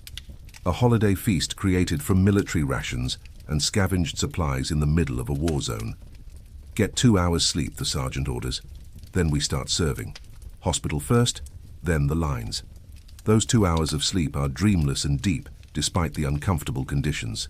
When you wake, it's to the sound of Christmas carols being sung somewhere in the camp off-key but heartfelt. The meal service begins at the field hospital. You and Jenkins carefully transport special trays to the wounded, each containing small portions of everything. Ham, sweet potatoes, potato pancakes, bread and dessert. It's not much by civilian standards, but in this context, it's a banquet. "Merry Christmas, fellas," Jenkins says as you enter the hospital tent. Special delivery. The wounded men, some bandaged, some on plasma drips, some barely conscious, react with disbelief that gradually transforms into profound gratitude. "Is that ham?" asks a soldier with his arm in a cast, his eyes widening. "Yes, sir. Genuine American ham," you confirm, placing a tray on his lap. Along with all the trimmings, a medic approaches, concern on his tired face. Some of these men are on restricted diets, liquid only for those with abdominal wounds. "Got that covered," you say, producing several containers of specially prepared broth. The ham cooking liquid enhanced with pureed vegetables and strained to a smooth consistency. All the flavor, none of the solids. The medic's expression softens. "You guys thought of everything. Moving from bed to bed, you serve each wounded soldier. Some are too injured to respond beyond a nod or faint smile. Others express their thanks verbally, sometimes with colorful language that makes you grin. Holy real food. One private with a bandaged leg exclaims, "I thought I was hallucinating from the morphine." What strikes you most is how many of them ask about their buddies, concerned that men still in the line get their share before the hospital patients. That selflessness, that brotherhood, is something civilians back home might never fully understand. One soldier older than most catches your arm as you place a tray beside him. "My first Christmas away from home was in the last war," he says, his voice weak but determined. "Nobody did anything special, just another day of beans and hard attack in a trench." This, he gestures at the meal. This matters more than you know. By the time you finish at the hospital, the main serving line is set up back at the field kitchen. Word has spread and men arrive early, forming a line that stretches through the camp despite the bitter cold. The sergeant has arranged for each man to receive his feast in stages, moving through a line with different stations for each component of the meal.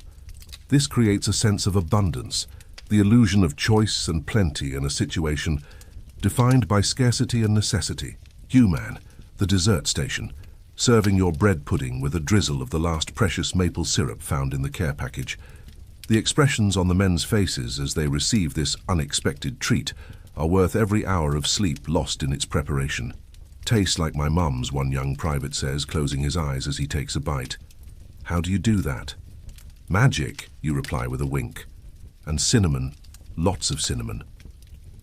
As the day progresses, the mood in the camp transforms. Men linger after eating, talking and laughing instead of hurrying back to their positions. Some share treats from their own care packages from home. A few produce instruments, a harmonica, a small accordion, a makeshift drum, and music joins the celebration. The German artillery, as if honoring some unspoken Christmas truce, remains silent for the day. The skies clear and weak, winter sunlight breaks through, glittering on the snow. Nature's own Christmas decoration. By evening, when the last man has been served, and the kitchen crew finally sits down to their own meal, there's a sense of achievement that transcends the usual satisfaction of a duty completed. To the best damn kitchen crew in the European theater, the sergeant toasts, raising a cup of the good coffee from the care package. "You performed a miracle today." "Wasn't a miracle," Jenkins corrects him. "Just good cooking under impossible conditions. Our specialty. You eat slowly, savoring flavors that have become rare luxury: salt, fat, sweetness." The conversation flows easily, the shared accomplishment creating a warmth that has nothing to do with the nearby fire. Think they'll remember this, Parker asks during a lull in the talk.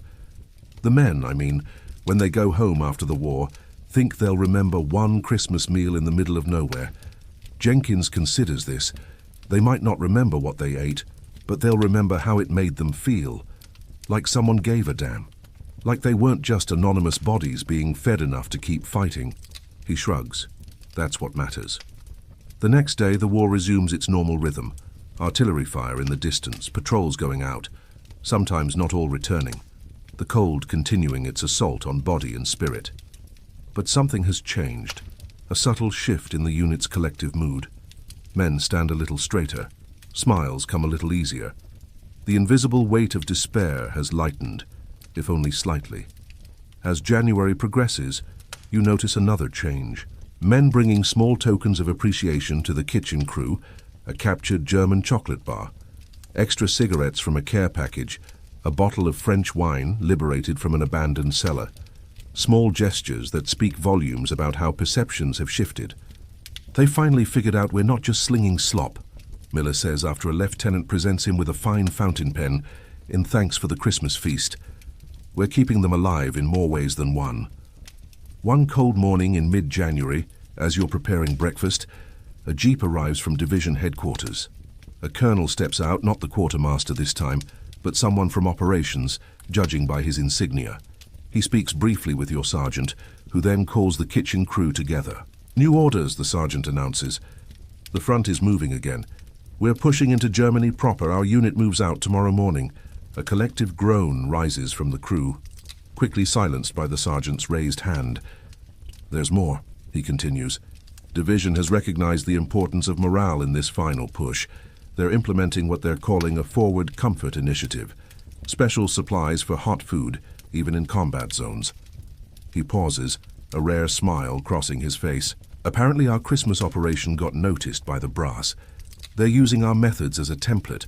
Pride blooms in your chest. Unexpected, unfamiliar, but welcome. In a war where recognition usually comes posthumously, this acknowledgement of your work feels monumental. Does this mean better supplies? Jenkins asks, always practical. Some, the sergeant nods. And priority on transport for kitchen equipment. They finally realized that an army with hot food fights better than one on cold rations.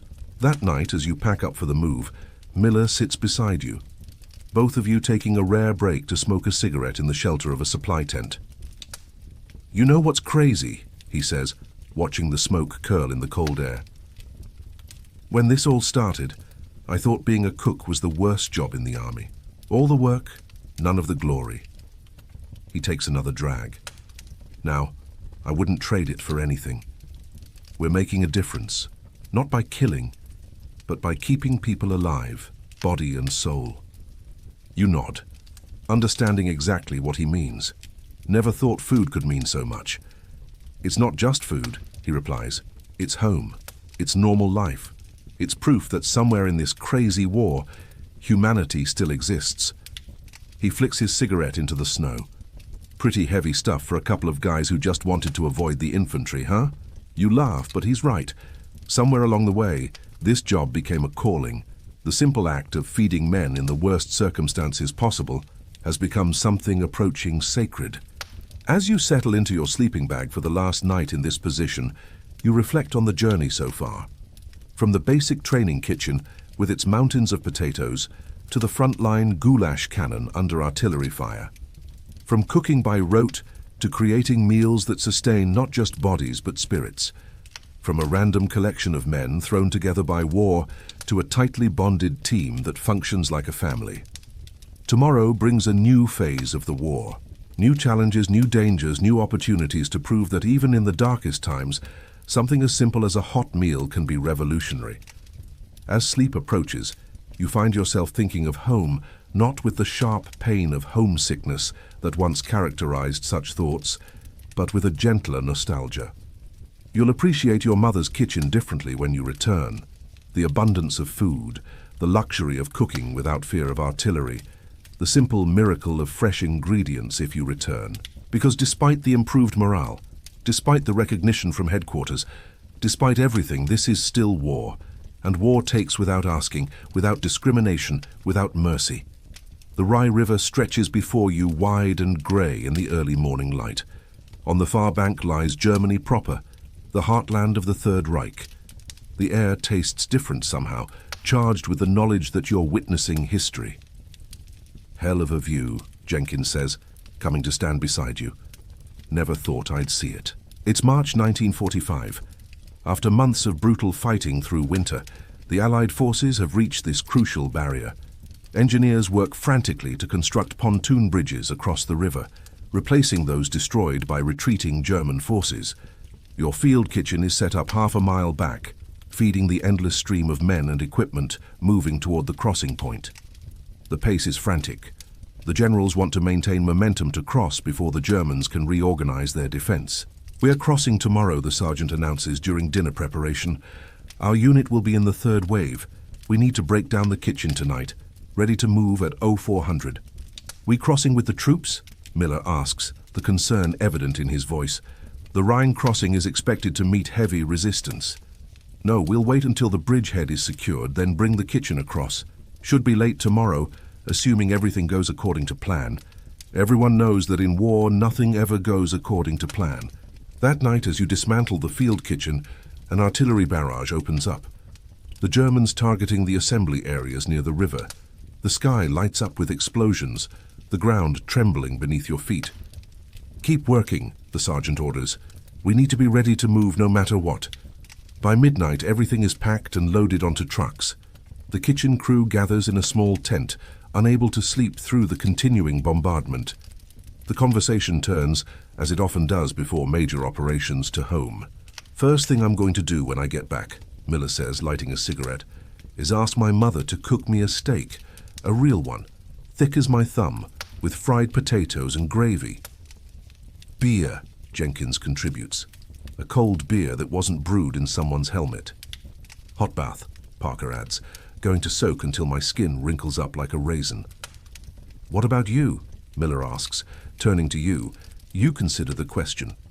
After all you've experienced, the simple pleasures of home seem almost unimaginable. Sleep, you finally answer in a real bed with clean sheets for about a week straight. They laugh, but it's a laugh of understanding. Sleep real safe. Comfortable sleep has become the most precious commodity in your world. At ERO 400, the sergeant rouses everyone. "Change of plans," he announces. "The crossing has been delayed. German resistance is heavier than expected." Through the morning, you watch as more artillery is brought up as bombers fly overhead toward German positions, as the methodical machinery of war adjusts to the unexpected obstacle. Your kitchen remains packed, ready to move, which means you're limited to cold rations and hastily boiled coffee for the waiting troops. "They need hot food," the sergeant says, watching the men huddled in foxholes and behind vehicles, some having been in position for over 24 hours now. "We can't set up the full kitchen, but we need to do something." "What about the emergency setup?" You suggest the one from the manual. The emergency field kitchen setup is designed for exactly this situation. A stripped-down version using minimal equipment that can be quickly assembled and disassembled. You've practiced it during training, but never implemented it in the field. The sergeant considers this, then nods. Do it. Use the small truck as a windbreak. Keep everything low profile. With Jenkins and Miller, you quickly unpack the essential components. A small smokeless stove, 2 medium cooking pots, basic utensils and the lightweight insulated food containers. The setup is designed to produce one hot item, soup, stew or porridge in quantity. "What can we make with what we've got unpacked?" the sergeant asks. You assess the readily available supplies: canned meat, dried beans, some root vegetables, flour, salt, and a few precious spices saved from the Christmas care package. Bean and meat stew, you decide. Filling high protein can be stretched with flour to thicken it. We can have it ready in 2 hours. Do it, the sergeant orders. I'll arrange for runners to deliver it to the forward positions. Working with practiced efficiency, you and the kitchen crew prepare the emergency meal. The small stove is harder to regulate than the goulash cannon, requiring constant attention to prevent the stew from burning. Without proper ventilation, the smoke makes your eyes water. Despite the stove's smokeless design as you cook, the artillery duel intensifies. German shells fall closer to your position. The ground shakes continuously. Twice you have to pause to take cover, when incoming fire becomes too close for comfort. "They've spotted the crossing point," Jenkins says grimly after a particularly close explosion. "They're walking their fire up and down the bank. Despite the danger, you continue cooking. The stew takes shape a thick aromatic with the careful addition of spices. It's not fancy, but it will provide the energy and comfort the men need before crossing into the teeth of German defenses." The runners arrive just as the stew is ready, young privates who will carry insulated containers to the waiting troops. They look nervous, aware that their mission will take them through areas being actively targeted by German artillery. "Keep low, move fast," the sergeant instructs them. This food might be the last hot meal these men get for days. As the runners depart, laden with the precious cargo, you feel the familiar mix of pride and concern. Pride in providing sustenance under impossible conditions, concern for the men who will risk their lives to deliver it, and for those who wait to receive it. "Now we wait," the sergeant says, "and stay ready to move." The waiting is perhaps the hardest part. Hours pass as reports filter back the bridgehead established, but under heavy counterattack, casualties mounting, the situation fluid. Your unit remains in reserve, ready to cross once the area is secured. Night falls, bringing no respite from the artillery or the tension. Sleep comes in brief snatches, interrupted by explosions or urgent updates. The kitchen remains packed, limiting you to providing only the most basic sustenance. Dawn breaks on the second day of the crossing operation. The sergeant gathers the kitchen crew with news. "We're crossing today," he announces. "The engineers have a bridge that's holding. Our unit moves in 2 hours. The crossing itself is a nightmare etched into your memory forever. The pontoon bridge sways under the weight of vehicles. German artillery continues to target the area, shells splashing into the water perilously close to the structure. Luftwaffe planes appear suddenly strafing the exposed crossing before Allied fighters drive them off. Your truck, loaded with the precious kitchen equipment, inches across the bridge, surrounded by infantry, tanks, and other support vehicles. Everyone is exposed, vulnerable. The driver white-knuckles the steering wheel, eyes fixed forward, ignoring the chaos around him with almost supernatural focus. "Don't look down," Miller mutters beside you in the cab. "Just don't look down." Of course, you immediately look down at the dark water churning below, at the bodies floating downstream, at the partially submerged vehicles from previous failed crossing attempts. The war has never felt more immediate, more terrifying than in this moment of perfect vulnerability. An explosion rocks the bridge 50 yards ahead. A truck is hit, flames erupting from its canvas cover. Men jump or are thrown into the water. "Keep moving," someone shouts. "Clear the bridge." Your driver navigates around the burning vehicle, the heat searing through the closed windows of your cab. For a moment, you're certain this is it, that your journey ends here on this makeshift bridge without ever setting foot on German soil. Then you're past the wreckage, the truck picking up speed as it reaches the far bank. German soil beneath your wheels. The driver doesn't stop, continuing inland away from the exposed riverbank. Only when you've reached a small copse of trees about a mile from the river does he finally pull over, his hands shaking as he cuts the engine. "Made it," he breathes, seeming surprised by this fact. "We actually made it." The rest of the kitchen crew arrives in stages. The sergeant in a jeep, Jenkins and Parker in another truck, the remaining equipment in a third. By some miracle, everything and everyone has made it across intact. "Set up here," the sergeant orders once everyone has arrived. "The line companies are moving forward, but they'll need resupply by evening. I want hot food ready." The routine of setting up the field kitchen provides a welcome distraction from the lingering terror of the crossing. The familiar tasks ground you in the present unloading equipment, assembling the goulash cannon, organizing supplies, starting fires. By mid-afternoon, the kitchen is operational, a small miracle of logistics and determination. The menu is simple but substantial: beef stew with root vegetables, bread baked in the goulash cannon's oven, and coffee. After days of cold rations, it will taste like a feast to the men on the line. As evening approaches, the sounds of combat grow more distant, a good sign that the advance is proceeding. The first groups of men begin to rotate back for food, their faces grimy with dirt and smoke, their eyes holding the vacant look that comes from too much combat in too short a time. "How's it going up there?" you ask a sergeant from one of the line companies as you serve him. "We're pushing them back," he replies, his voice from shouting orders, "but they're making us pay for every inch. Snipers, booby traps, the works." He looks down at the steaming food in his mess kit. "This is the first time I've stopped moving since we crossed. Thanks." Word spreads quickly that the kitchen is up and running. Men arrive in increasing numbers, some walking miles from forward positions just for a hot meal. The gratitude is palpable, expressed in nods in quiet thanks, in the careful way they clean their mess kits to avoid wasting a single morsel. That night, as the kitchen crew finally sits down to their own meal, the sergeant shares the latest news. "We've advanced 12 miles since crossing," he says. "Resistance is stiffening, but the momentum is with us. Command says we're seeing the beginning of the end." "They've been saying that since D-Day," Jenkins remarks dryly. "This time it might be true," the sergeant replies. "The Germans are running out of men, equipment, everything. Intelligence says they're drafting old men and boys now. The thought of the war potentially ending, of going home, feels almost as unreal as the thought of being here once did. You've been a soldier, a cook for so long that civilian life seems like a distant dream. What happens to us?" Parker asks after.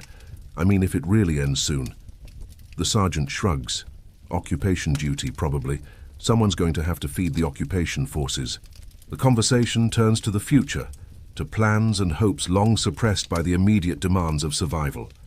It's cautious talk. No one wants to tempt fate by being too optimistic, but it's the first time such discussions have felt anything but futile fantasy. The next morning brings new orders. The front has moved again, pushing deeper into Germany.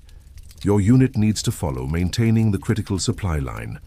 Pack up," the sergeant orders. "We move in 1 hour." And so it goes. Day after day, week after week, the field kitchen becomes a mobile operation, setting up for a day or two before moving forward again. The advance is steady now. The German resistance increasingly disorganized, though still sporadically fierce. Towns and villages fall, some abandoned, others defended fanatically. The terrain changes from the flatlands near the Rhine to rolling hills, forests, small mountains. Each new location presents different challenges for setting up the field kitchen. Different local resources to potentially utilize. Food supplies become erratic as the supply lines stretch and German resistance targets the routes. You become expert at foraging, finding abandoned farms, requisitioning from German civilians, always with receipts for future reimbursement as per regulations, utilizing wild plants when necessary. "Never thought I'd be cooking dandelion greens and nettles," Miller comments. "As you prepare a soup using these foraged ingredients to supplement the dwindling meat ration, my mother would be horrified." "Your mother never had to feed an army on the move with no supply convoy for 3 days, Jenkins replies. "You use what you've got. What you've got becomes increasingly creative. German potato sellers yield their treasures. Abandoned chickens provide eggs and occasionally meat. Wild mushrooms Scully identified using a manual Jenkins Carisad flavor to otherwise bland dishes. Even German military rations captured in quantity during the advance are repurposed and improved upon. In mid-April, your unit pauses outside a small German town that has offered token resistance before surrendering. The spring weather has turned surprisingly warm, a welcome change after the brutal winter. As you set up the kitchen in a meadow blooming with early flowers, news arrives that transforms everything. President Roosevelt has died. The information ripples through the camp, creating a strange, subdued atmosphere. For many of the men, Roosevelt has been the only president they've ever known. His voice on the radio, his leadership through depression and war, has been a constant in their lives. "We'll need to do something," the sergeant says quietly. "Something to mark it to let the men mourn." That night you prepare a special meal. Not a feast like Christmas, but something carefully crafted to provide comfort. A simple beef stew, rich with vegetables. Fresh bread. The yeast given extra time to rise, creating a perfect texture. And for dessert, a bread pudding similar to the one from Christmas. This time flavored with foraged berries that stain it a deep purple. The men eat in unusual silence, processing their grief. Many speak of home, of what Roosevelt meant to their families during the Depression. Some worry about the war. Will this change things? Will the new President Truman have the same resolve? "Nothing changes for us," the sergeant tells the kitchen crew as you clean up after the meal. "We keep doing our job. One meal at a time, one meal at a time. The mantra that has carried you through the worst of the war continues to guide you through these final uncertain days. 2 weeks later, cooking breakfast on a misty German morning, you hear a sound that stops everyone in their tracks, cheering. Not isolated shouts, but a wave of human voices expressing pure joy, rolling through the camp from east to west. A jeep roars up to the field kitchen, a lieutenant standing in the passenger seat, his face alight with excitement. "It's over," he shouts. "Hitler's dead. Berlin has fallen. The Germans are surrendering." For a moment, no one moves. The news is too massive, too long awaited to immediately process. Then Jenkins drops a pot. The clatter breaking the spell, and the kitchen crew erupts in celebration, embracing, shouting, some weeping openly. The sergeant, always proper, always in control, actually picks up Parker and spins him around before setting him down. Both men laughing like children. "Is it really over?" Miller asks, his voice small, almost afraid to believe it. "The fighting here is," the lieutenant confirms. "There might be pockets of resistance, and the war in the Pacific continues, but here in Europe it's done." The impact of his words sinks in slowly. Done.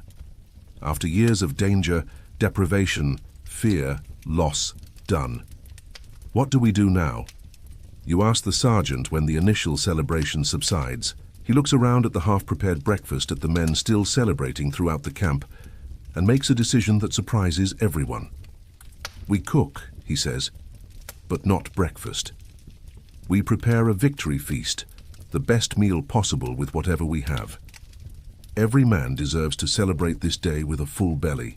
The victory meal becomes your finest hour as a field cook. With limited supplies but unlimited motivation, you and the kitchen crew create a multi-course celebration that stretches through the day and into evening. The centerpiece is a roasted pig acquired from a local farmer in exchange for coffee and cigarettes, prepared in a pit dug into the ground and lined with stones covered with earth and allowed to slow cook for hours. The meat, when finally unearthed, falls from the bone, succulent and smoky. Side dishes appear as if by magic: potatoes mashed with garlic, wild greens sautéed with bacon, bread baked fresh in batches throughout the day. For dessert, a cobbler made with canned peaches hoarded for a special occasion, topped with a sweet crumble of crushed cookies and the last of the sugar ration. Men from neighboring units, hearing of the feast, arrive with their own contributions. Liberated wine and schnapps, chocolate from care packages, even ice cream made by an engineering company using ice from a stream, and powdered milk mixed with sugar and vanilla extract. The celebration continues into the night, transitioning from meal to party as someone produces an accordion, another a guitar. Songs rise into the spring air. First, military songs, then folk songs from home. Then finally the gentle, nostalgic tunes that speak of love and peace and everything that has been missing from these men's lives. You find yourself sitting slightly apart from the main celebration, exhausted from the day's cooking but too wired with emotion to sleep. Jenkins joins you, passing over a bottle of something clear and potent. "Not bad hooch for Germans," he comments as you take a cautious sip, the liquid burning a path down your throat. "Think we'll go home soon?" you ask after a comfortable silence. He shrugs. "Some will, others will stay for occupation duty. Either way, we'll still be cooking. It will be different though," you say. "Cooking without the fear, without the shortages, without the danger," he adds, his voice softening, "without wondering if each meal might be someone's last." You both contemplate this, watching the celebration continue around the campfires. The men look different already, younger, lighter, as if the end of hostilities has physically transformed them. "We did all right," Jenkins says finally, "for a bunch of guys who mostly became cooks to avoid the infantry." "We did more than all right," you correct him. "We kept them fed. We kept them going." You gesture toward the celebrating soldiers. "We're part of why they're still alive to see this day." He nods, accepting this truth. "Never thought food could matter so much." "It's never just food," you reply, echoing Miller's words from months ago. "It's home. It's care. It's humanity." Jenkins raises the bottle in a toast. "To field cooks, the unsung heroes of this whole damn war. To survival," you add, clinking your cup against the bottle. "One meal at a time." In the days that follow, the rhythm of military life continues, but with a crucial difference: the absence of fear, No more artillery to dodge while peeling potatoes. No more snipers to worry about while delivering food to forward positions. No more constant vigilance against attack. Orders eventually come. Some units will indeed remain as occupation forces. Others, including yours, will be rotated back to the States, possibly for redeployment to the Pacific, though rumors suggest the Japanese war might also be approaching its end. On your final day with the field kitchen, the sergeant gathers the crew for an unusual ceremony. From a small box he produces a set of medals. These, he explains, are bronze stars. Not the usual decoration for cooks, I know, but I submitted recommendations with supporting statements from infantry commanders about the impact of our operation on morale and fighting effectiveness. Headquarters approved. One by one, he pins the medals on each member of the kitchen crew. When he reaches you, he actually smiles, a rare, genuine expression that transforms his usually stern face, for maintaining food service under direct enemy fire. He reads from the citation, "For innovative solutions to critical supply shortages, for extraordinary contribution to unit morale and combat effectiveness above and beyond the expected duties of a field cook." The weight of the medal on your chest feels strange, unexpected. Cooks don't usually get recognition, let alone decorations. The moment crystallizes everything you've experienced, all the danger, hardship, and unexpected pride of your war service. Later, as you pack your personal gear for the journey home, Miller sits on his cot across from yours, also packing. "What will you do?" he asks. "After. When we're really done with all this, you consider the question. Before the war, cooking was just a job, something you did for money. Now it's different. Now you understand food as something powerful, essential, almost sacred in its ability to sustain both body and spirit. Open a restaurant maybe, you answer, surprising yourself with the certainty of it. Something simple, good food made with care, nothing fancy." "I'd eat there," Miller grins, "as long as you don't serve powdered eggs or Rations." "Deal," you laugh. "No Rations ever again." The journey home is long be trucked to the coast, by ship across the Atlantic, by train across America. Throughout, you continue your duties as a cook, though the circumstances grow increasingly luxurious compared to the frontline conditions you've become accustomed to. On the ship, with a proper galley and abundant supplies, you actually find yourself missing the challenges of field cooking, the creativity required to make palatable meals from limited ingredients, the satisfaction of feeding hungry men who truly appreciate every bite, the bond formed with your crew through shared hardship. When you finally arrive home, stepping off the train in your uniform with campaign ribbons and the unexpected bronze star, your family is waiting. The embraces, the tears, the barrage of questions. It's overwhelming after so long in the structured environment of military life. That night, sitting at your mother's table for a homecoming meal, you find yourself oddly critical of the food, not because it isn't delicious, but because you now see it through different eyes. You notice the abundance, the casual waste, the easy assumption that there will always be more. You appreciate textures and flavors with a heightened awareness born from months of deprivation. "What are you thinking about?" your mother asks, noticing your distraction. "How can you explain? How can you describe what it means to cook in a war zone? To measure your success not in compliments, but in calories delivered in men sustained through one more day of combat. To create meals from next to nothing while shells explode around you." "Just glad to be home," you say instead, reaching for her hand, "and grateful for this food." She seems to understand there's more behind your words, but doesn't press. There will be time perhaps to share those stories, or perhaps some experiences can never be fully conveyed to those who weren't there. That night, lying in your childhood bed, the softness of the mattress feels almost wrong after so many months of cots, bedrolls, and frozen ground.